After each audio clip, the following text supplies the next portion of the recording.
firstandmonday.com, your one-stop shop for all things internet. Hi guys, this is Crete with firstandmonday.com. College football is almost here and we're pretty excited about it. I know you guys are too. The opening weekend for college football is one of the most anticipated sporting events of the whole sporting year. And to show our excitement, we've put together, along with our First and Monday fans, a 2015 college football preseason top 10 poll. We're going to break down each team in the top 10, show you all the key points, all of the highlights to make your college football season a much more enjoyable experience. So let's get started.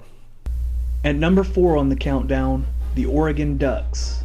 Oregon finished the 2014 season with a loss to Ohio State in the first ever college football championship game after routing Florida State in the first round of the playoffs.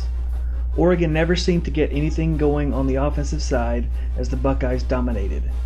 It capped a great season for the Ducks, and they finished with a 13-2 record with a midseason loss to Arizona at home. The Ducks are once again predicted to be one of the top teams in college football for 2015. Oregon likes to play fast, and they do a great job of recruiting guys that fit their system. The close relationship with Nike doesn't hurt on the recruiting front either. The Ducks have some holes to fill, but have the talent to fill them.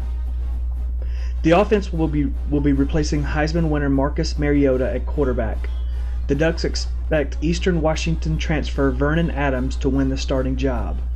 Oregon returns most of the players in the other skill positions, including running back Royce Freeman, who has received preseason Heisman buzz, and wide receivers Byron Marshall and Dwayne Stanford look to help the transition for quarterback Adams. The offensive line returns mostly intact, but the center position is in question. The pace of play for the Oregon offense and ability to score quickly leaves the Oregon defense on the field a lot during games. This leads to a high number of points allowed against the Ducks. This year, the fact that DeForest Buckner opted to return for his senior season bodes well for the Oregon pass rush, and getting to the talented quarterbacks in the Pac-12 is critical. The linebacking corps returns a ton of experience and hopes to make this year's version of the Oregon defense more balanced. The defensive secondary is young, so the pass rush up front may have to take up the slack early. The schedule for 2015 won't be easy. The Pac-12 is one of the toughest conferences in all of college football, and the Ducks must travel to a very good and very experienced Michigan State team in the second week of the season. The Pac-12 North is winnable for the Ducks, but a win in the Pac-12 championship game might be asking too much. It's hard to predict a team will return to the college football playoffs 2 years in a row, but Oregon certainly has the talent and the coaches to get there. The third team on our countdown is the TCU Horned Frogs. TCU narrowly missed the 2014 college football playoff and beat Ole Miss 42-3 in the Chick-fil-A Peach Bowl. A midseason loss to the Baylor Bears 61-58 in a thrilling offensive game kept the Frogs from being selected into the playoff last season. The TCU fans have their eyes set on a Big 12 title in 2015 and a berth in the college football playoff. TCU coach Gary Patterson has put together a few good recruiting classes, and you couple that along with his ability to coach guys into great players, and you have a recipe for a very good football team. Quarterback Trevone Boykin returns for a TCU offense that put up an average of 46.5 points per game in 2014. Boykin threw for over 3,900 yards and had 33 touchdowns last season.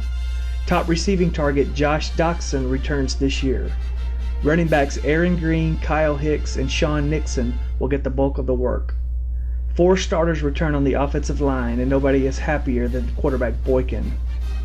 The defense will need to improve if the Horned Frogs want to win the Big 12 title and go beyond.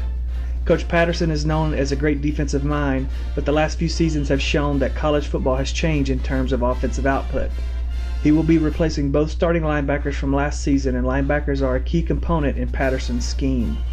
The defensive front and secondary will be inexperienced as well, so Coach has his work cut out for him. With the questions on the defensive side of the ball, it's obvious TCU will be scoring lots of points, especially with the talent they return. The question will be, can the defense make enough stops when facing teams like Baylor or West Virginia or some other dark horse Big 12 team to get the win at the end of the game? Last season, TCU played a great game against Baylor, but couldn't get that final stop to prevent the loss. We predict this season will be TCU's year, and they will win the Big 12 title and also make the college football playoff. So there you have it, guys. 2 teams broken down by firstandmonday.com in our 2015 College Football Preseason Top 10 poll. Tune in for the remaining teams in our poll and go to firstandmonday.com for this and other content. We'll see you there.